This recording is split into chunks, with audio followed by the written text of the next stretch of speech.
자, 요한복음 8장에서 예수님은 예수님을 율법으로 잡으려고 했던 바리새인들하고 오랜 시간 대화를 나누셨어요. 우리가 살펴본 대로 대화가 잘 이루어졌습니까? 어떻습니까? 동문서답이 계속되죠. 그죠? 예수님은 영적인 말씀을 하고 계시는데 육에 속한 그들은 예수님의 말씀을 이해하지 못하고 계속해서 딴소리를 합니다. 예수님께서 너희가 나를 찾다가 너희 죄 가운데서 죽겠고 내가 가는 곳에는 너희는 오지 못한다, 이렇게 말씀하시니까 좀 돌려서 말씀하셨어요.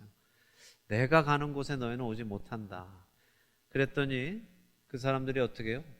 자살하려는가 보다. 예수님 가시는 곳에 자신들이 못 간다니까 예수님이 지옥에 가는 줄 알고 자살하려나 보다, 그렇게 생각했어요. 못 알아듣는 그들을 향해서 예수님이 다시 말씀하시죠. 너희들은 아래에서 났어. 나는 위에서 나고. 풀어서 말씀해 주셨어요. 너희가 너희 죄 속에서 죽는다는 말은 너희는 아래, 곧 지옥에 속한 자녀야, 그 말이야 라고 말씀해 줬어요. 그리고 너희는 죄의 종이야. 진리를 알면 너희가 죄의 종에서 자유할 수 있어. 그런데 너희는 죄의 종이기 때문에 그래서 아래로 가는 거야 라고 말씀해 주셨어요. 조금 더 풀어서 말씀해 주셨더니 또 못 알아듣고 우리는 아브라함의 자손이라 남의 종이 된 적이 없다 라고 또 주장을 하죠. 예수님께서 너희가 아브라함의 자녀라면 아브라함처럼 행할 텐데 너희는 아브라함처럼 하지 않고 오히려 나를 죽이려고 한다 라고 또 하셨어요. 그들은 자신들이 예수님을 죽이려 한 적이 없다고 자신들의 속셈을 숨깁니다. 더 나아가서 그들이 뭐라 그러냐면 하나님은 우리의 아버지시다 라고까지 고백을 했어요. 이스라엘 사람들, 유대인들이 하나님을 개인의 아버지라고는 고백하지 않아요. 그런데 유대인, 무리의 민족의 아버지라고는 고백을 합니다. 근데 예수님은 내 아버지, 내 개인의 아버지라 말씀하시니까 그들이 이제 죽이려고 하는 거죠. 어쨌든 그들이 하나님이 자신들의 아버지다라고 했습니다. 그들의 주장에 예수님이 아니야, 밝히 말씀해 주신 너희 아버지는 하나님이 아니고 마귀야 라고 대놓고 말씀하셨어요. 그리고 그 마귀는 거짓의 아비이고 너희는 진리를 믿지 않고 거짓에 속한 자다라고 예수님이 말씀하셨습니다. 그 얘기 들으니까 아브라함의 자손이고 하나님의 자녀라고 믿던 그들이 얼마나 기분이 나빠요. 그러니까 예수님을 반박하면서 우리가 마귀의 자녀가 아니라 네가 마귀의 자녀다, 네가 쇼므론의 아들이다 라고 얘기했습니다. 그렇게 예수님을 모욕한 그들에게도 예수님은 너희가 나의 명예를 깎는구나 라고 말씀은 하시지만 화는 내지 않으셨어요. 대신 그들에게 말씀하셨죠. 진실로 진실로 이르노니 너희가 내 말을 지키면 영원히 죽음을 맛보지 않을 것이다. 그렇지만 그들은 그런 예수님을 돌을 들어서 치려고 했습니다. 자, 우리 요한복음 오늘 9장을 보겠습니다. 요한복음 9장을 열어보세요. 예수님이 아무리 그 바리새인들을 붙들고 진리를 얘기해 주셔도, 진실을 얘기해 주셔도 저들은 깨닫지 못합니다. 보기는 보아도 보지 못해요. 듣기는 들어도 깨닫지 못합니다. 그럼 도대체 누가 예수님을 알아볼 수 있을까요? 자, 지금 이 바리새인들은 성경을 줄줄이 외는 사람들이에요. 나이 3살부터 성경을 외우기 시작해서 평생 성경을 자기들 머리 안에 줄줄이 외우고 있는 사람들입니다. 성경만 외우는 게 아니라 율법을 철저히 지켜요. 그런데도 성경의 말씀을 줄줄이 외우고 율법을 철저히 지키는데도 그 말씀이 육신을 입고 오신 분, 그 율법의 창시자이신 그분을 알아보지 못하는 거예요. 아무리 봐도 그분이라는 것을 못 알아보고 있어요. 그럼 도대체 누가 예수님을 알아볼 수 있느냐는 거예요. 누가 예수님을 믿을 수 있는 것인가? 그 답이 오늘 요한복음 9장에 담겨 있습니다. 요한복음 이 9장은 이제 예수님 사역의 마지막이에요. 예수님이 십자가에서 죽으시기 얼마 남지 않았어요. 몇 개월 안 남았습니다. 한 5개월, 4개월 정도 남았을 수도 있고 그거보다 더 짧을 수도 있습니다. 그러니까 그 말은 지금 예수님이 공적인 삶, 공생애를 시작하신 지가 3년이 넘었다는 말씀이에요. 그러면 그 3년 동안 예수님은 어떤 일을 하셨어요? 천국 복음을 전파하셨고, 병자들을 치유하셨고, 귀신을 내쫓으셨죠. 죽은 자를 살려내시기도 했고, 말 못하는 사람들, 듣지 못하는 사람들, 보지 못하는 사람들, 걷지 못하는 사람들 다 낫게 해주시고, 심지어 썩어가는 나병 환자도 다시 원상복귀 시켜주셨어요. 자, 그런데 오늘 이 요한복음 9장에 아주 특별한 사람의 이야기가 담겨 있어요. 그리고 요한은 이 사람의 이야기를 특별하게 표적 중에 하나로 기록을 하고 있습니다. 1절에서 7절 우리 함께 읽겠습니다. 예수께서 길을 가실 때에 날 때부터 맹인된 사람을 보신지라. 제자들이 물어 이르되 랍비여, 이 사람이 맹인으로 난 것이 누구의 죄로 임함이니이까? 자기니이까 그의 부모니이까? 예수께서 대답하시되 이 사람이나 그 부모의 죄로 인한 것이 아니라 그에게서 하나님이 하시는 일을 나타내고자 하심이라. 때가 아직 낮음에 나를 보내신 이의 일을 우리가 하여야 하리라. 밤이 오리니 그때는 아무도 일할 수 없느니라. 내가 세상에 있는 동안에는 세상의 빛이로라. 이 말씀을 하시고 땅에 침을 뱉어 진흙을 이겨 그의 눈에 바르시고 이르시되 실로암 못에 가서 씻으라 하시니, 실로암은 번역하면 보냄을 받았다는 뜻이라. 이에 가서 씻고 밝은 눈으로 왔더라.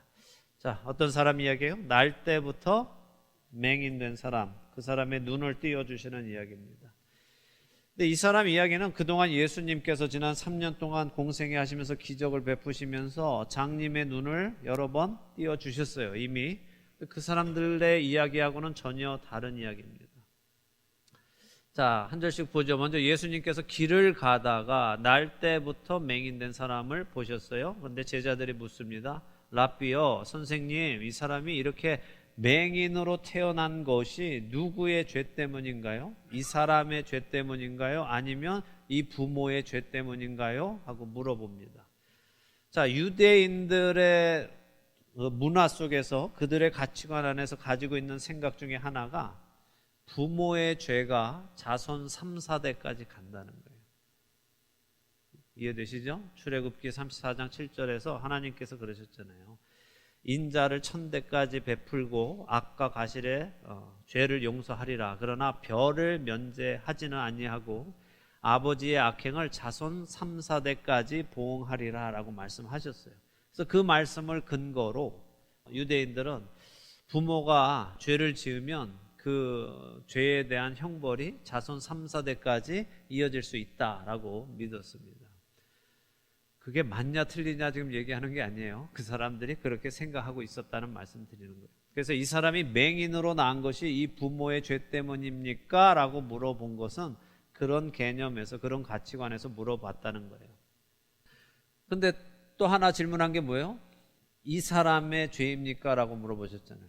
날 때부터 맹인으로 나왔어요. 근데 그러면 뱃속에서 죄를 지어서 그랬습니까? 라고 물어보는 거예요.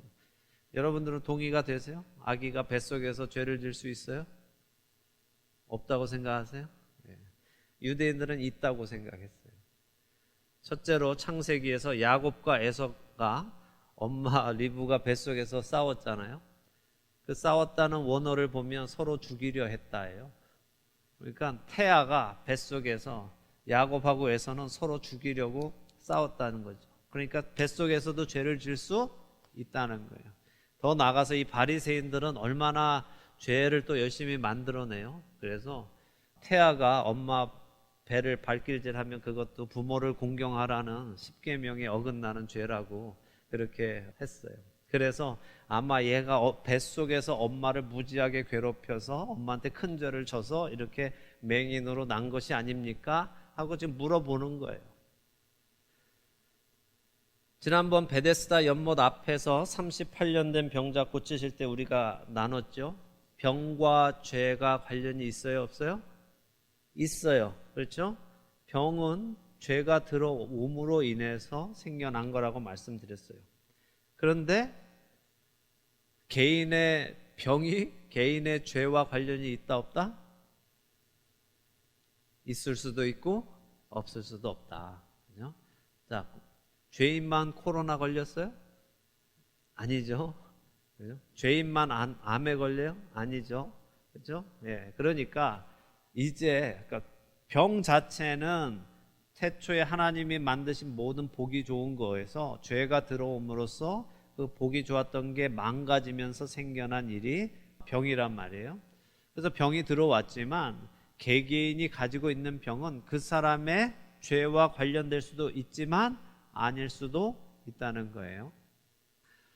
자, 이번에 이 날 때부터 맹인된 자를 놓고 사람들은 또 누구의 죄 때문에 이렇게 태어났습니까? 라고 지금 따지는 거죠. 근데 흥미로운 게 있어요. 이 사람이 날 때부터 맹인이라는 걸 어떻게 아느냐는 거예요. 이 사람이 날 때부터 맹인이라고 말을 하는데 이 사람이 날 때부터 맹인인 걸 어떻게 아냐고. 그 사람이 여기 편말에 썼을까요? 저는 날 때부터 맹인입니다. 도와주세요. 라고 썼을까요? 그런 얘기가 아니에요.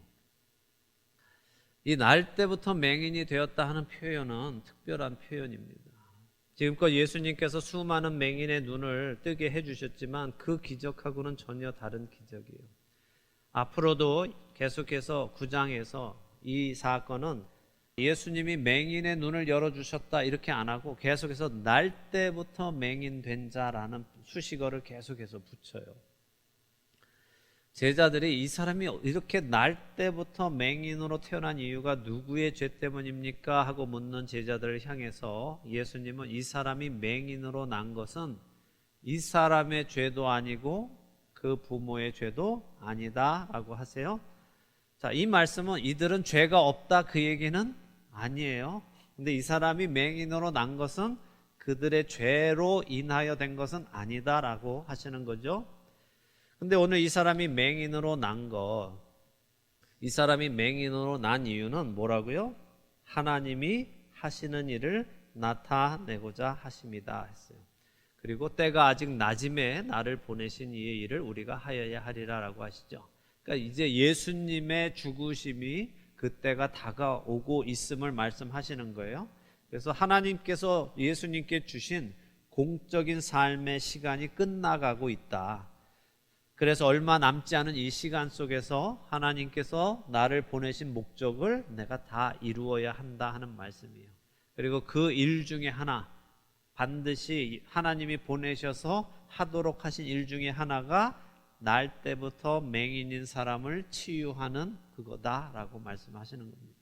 그리고 내가 빛이다. 그렇죠? 자, 이 어둠 속에 있었던 이 날 때부터 맹인된 자, 이 사람은 빛을 한 번도 본 적이 없어요. 근데 빛이신 예수님이 그에게 찾아오시는 거예요. 그리고 땅에 침을 뱉어서 진흙을 이겨서 그의 눈에 바르십니다. 자, 예수님은 왜 이 사람 눈을 그냥 띄워주시지 않고 진흙을 이겨서 그의 눈에 바르셨을까요? 38년 된 병자에게처럼 내 자리를 들고 걸어가라 그냥 말씀하시면 되잖아요. 그럼 그냥 내 눈이 띄어져라 이러면 되잖아요. 그런데 왜 굳이 흙을 모아서 침을 뱉어서 이걸 반죽해서 진흙을 만들어서 그걸 그 사람 눈에 바르셨을까요? 그리고 그렇게 하시면서 그것이 하나님이 하시는 일을 나타내십니다 라고 말씀하실 거예요.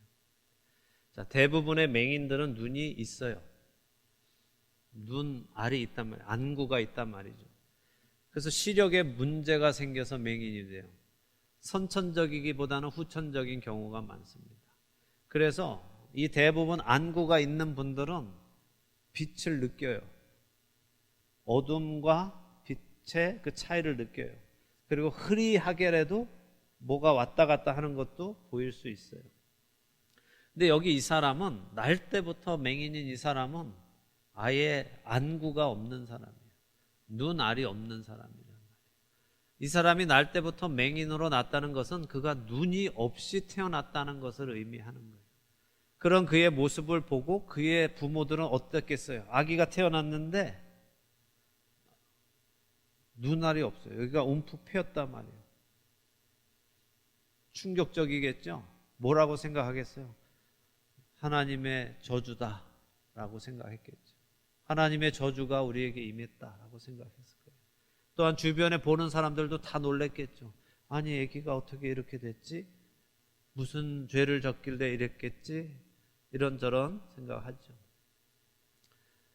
바로 그 사람에게 하나님이 하시는 일을 지금 예수님이 나타내시는데, 하나님이 흙으로 뭘 하신 일은 창세기 2장에 한 번, 여기에 한 번, 두 번입니다. 창세기 2장의 7절에 이렇게 되어 있죠. 여호와 하나님이 땅에 흙으로 사람을 지으시고 생기를 그 코에 불어 넣으시니 사람이 생명이 되니라. 자, 눈이 없이 태어난 사람한테 예수님께서 흙으로 반죽을 해서 눈을 만들어서 그의 눈 안에 넣어주시는 거예요. 아예 안구가 없는 그 움푹 패여 있는 그 자리에 예수님이 흙을 모아서 침을 뱉으셔서 눈알을 만들어 주셔서 그 사람 눈에 넣어 주시는 거예요. 하나님이 하신 그 창조를 예수님도 하시는 거예요.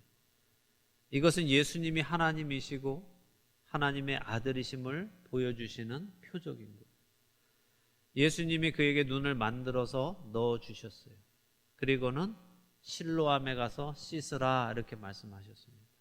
그는 예수님이 말씀하신 대로 실로암에 가서 씻었어요. 그랬더니 밝은 눈으로 왔다라고 하죠. 이제 그가 빛을 보게 되었다는 거예요. 이제는 볼 수 있는 사람이 됐습니다. 그는 결코 볼 수 없었어요. 눈이 안 보여서 못 보는 게 아니라 그냥 눈이 없어서 못 보는 사람이었어요. 가능성이 아예 없는 사람이었단 말이에요. 그래서 나중에 가면 바리새인들이 창세 이래로 맹인으로 난 자가 눈을 떴다는 이야기는 들어본 적이 없다라고 하는 거예요. 지금 맹인들은 눈을 많이 떴는데 창세 이래로 맹인으로 난 자, 그러니까 눈 없이 태어난 사람이 눈을 뜰 수 있는 가능성은 전혀 없는 거죠. 뭐가 있어야 그래도 해볼 거 아니에요. 눈이라도 있어야 그래도 뭐 기도를 해서 하나님 이 눈을 띄워주세요라고 해볼 텐데 아예 눈이 없다면 어떻게 그 사람의 눈을 보게 해달라고 기도할 수 있어요. 창세 이래로 그런 일은 없었단 말이에요. 근데 그 일을 예수님이 오셔서 하시는 거예요. 자, 이 사람은 눈이 없으니까, 소망이 없으니까, 가능성이 없으니까, 아무것도 볼 수 없으니까 그냥 평생 빌어먹고 사는 거예요. 9장 후반에 가면 다음 주에 보겠지만 그의 부모의 이야기가 나와요. 이 사람 부모님이 있어요. 그런데도 그 부모님이 이 사람을 보살펴주지 않고 있다는 거예요. 걔 그냥 거기서 빌어먹고 살도록 내버려 뒀어요. 그러니까 부모님도 이 사람을 나이가 몇 살인지 모르겠지만 그냥 내버려 두고 혼자 그렇게 버림받아서 빌어먹고 살고 있는 사람이었단 말이죠. 스스로 무엇을 할 수도 없고 먹고 살 수도 없는 상태에서 어느 누군가가 그를 보살펴 주어야 하는 상태인데 구걸해서 몇 푼 받아서 하루하루 살아가는 것이 그 사람의 삶이었어요.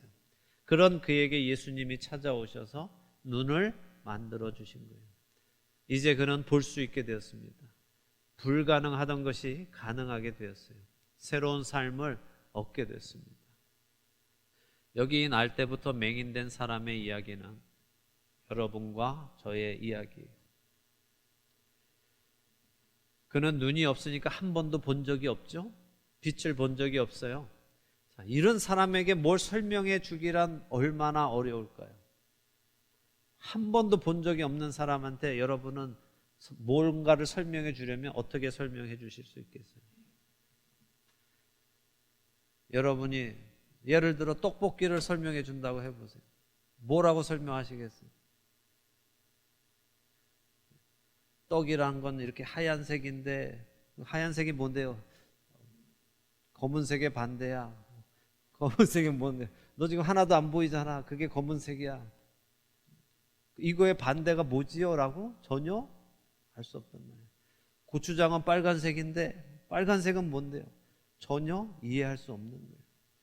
한 번도 본 적이 없는 사람은 그 사람한테 뭘 설명해 주기가 너무 어려운 거예요. 이건 아름답게 생겼어, 이거는 못생겼어 라고 말해도 아름다운 게 뭔지 못생긴 게 뭔지 그 사람은 알 수 없어요. 상상도 할 수 없죠. 이건 뾰족해, 이건 둥그래 라고 해도 알 수 없어요. 밝다는 것 자체를 이해할 수 없단 말이에요. 항상 어두웠기 때문에. 우리 모두는 날 때부터 맹인이에요. 우리는 한 번도 하나님을 본 적이 없어요. 하나님 나라를 본 적이 없어요. 그분의 영광을 본 적이 없습니다. 그분의 그 빛을 본 적이 없어요. 우리는 어둠 속에서 태어나서 어둠 속에 살다가 어둠 속으로 가는 존재들이었습니다. 그래서 우리는 하늘나라, 하나님 나라를 상상하지 못하는 거예요. 그분이 설명을 해줘도 못 알아들어요. 한 번도 본 적이 없기 때문에. 그래서 성경에는 천국에 관한 얘기가 별로 없어요. 우리가 가서 영원히 살 곳이면 뭐 얘기가 많아야 될 거 아니에요, 거기에 대해서. 그래서 우리가 막 소망을 품을 거 아닙니까? 근데 천국에 대한 얘기 별로 없어요. 그냥 우리가 이해할 수 있는 부분이 어느 정도예요? 거기는 슬픔도 없고 눈물도 없고 아픔도 없고 뭐 그 정도, 우리가 상상할 수 있는, 우리가 공감할 수 있는 그 정도의 것뿐이지, 그 외에 정말 천국에 관한, 거기에 뭐가 어떻게 생겼고 이런 거에 대해서 우리한테 설명하지 않으세요. 해봐야 못 알아듣기 때문에. 그래서 예수님도 말씀하시잖아요. 내가 땅의 일을 얘기해도 너희가 못 알아듣는데 하물며 하늘의 이야기를 하면 어떻게 알아듣겠니? 라고 하시죠.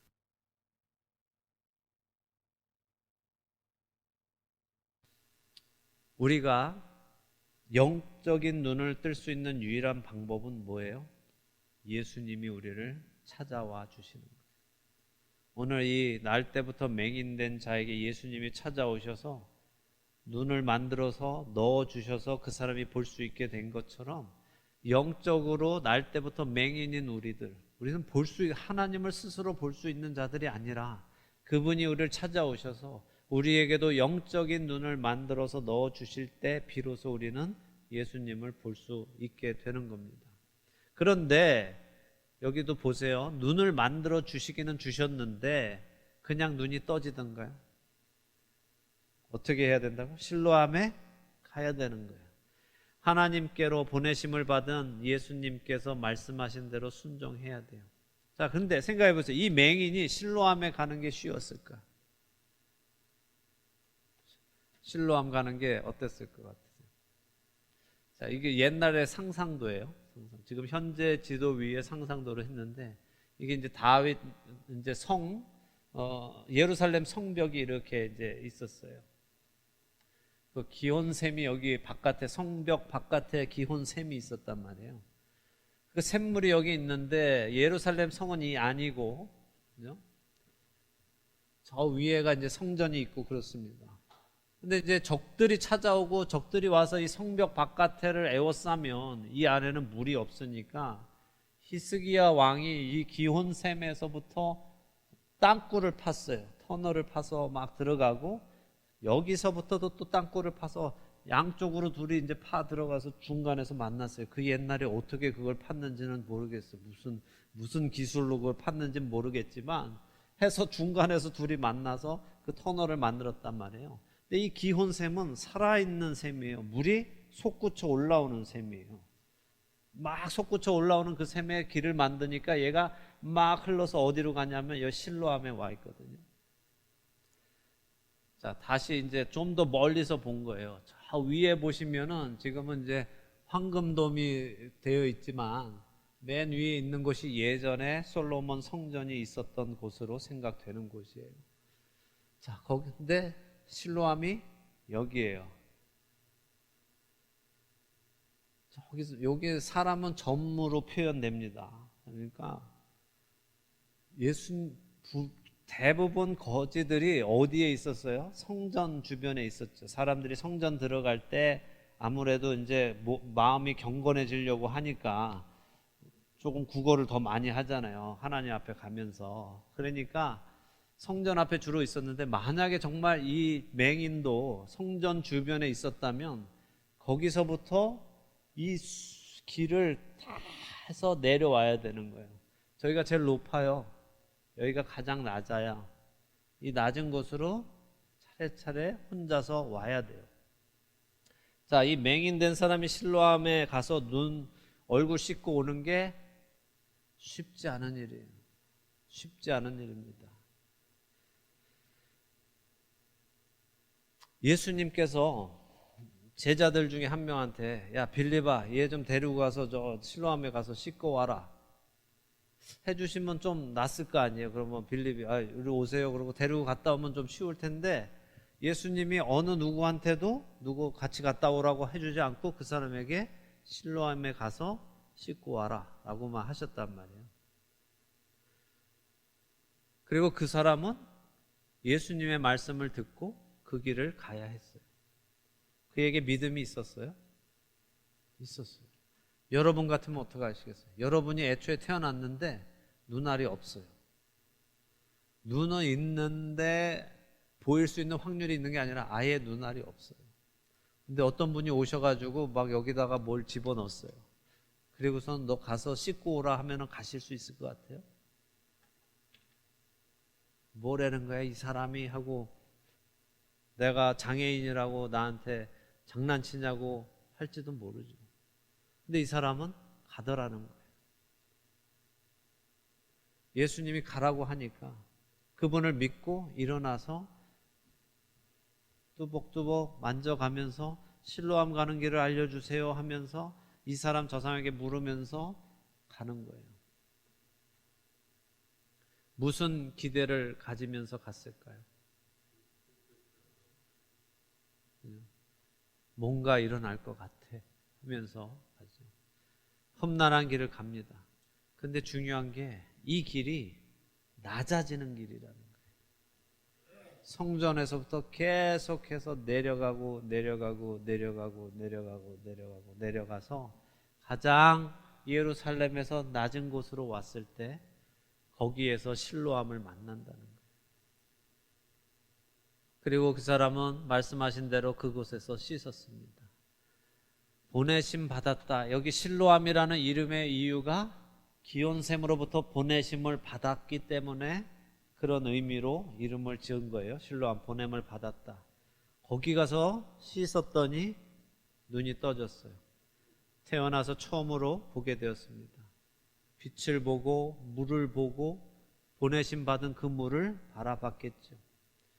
하나님으로부터 보냄을 받은 그분의 말씀에 순종했더니 그 물로 씻음을 받았더니 빛을 보기 시작해요. 여러분은 예수님이 만들어주신 눈을 가지고 계세요? 만일 이 맹인이 실로암에 가지 않았다면 어땠을까요? 그래도 눈이 떠졌을까요? 예수님이 다 만들어서 눈 안에까지 넣어줬는데 가서 씻고 오라고 하는데 가지 않았다면 그 눈은 떠지지 않았을 것입니다. 무슨 말씀이에요? 구원은 은혜로 받지요. 우리는 구원 받을 수 있는 길이 없었어요. 하나님 측에서 그 길을 내주셨어요. 하나님께로 올 수 있는 길을 그 아들을 죽이셔서 길을 내주셨어요. 그럼 자동으로 그 길을 가는 게 아니라는 거예요. 우리에게 할 일이 있는데 우리가 그 길을 가야 된다는 거예요. 좁은 문을 통과해서 좁은 길을 가야 합니다.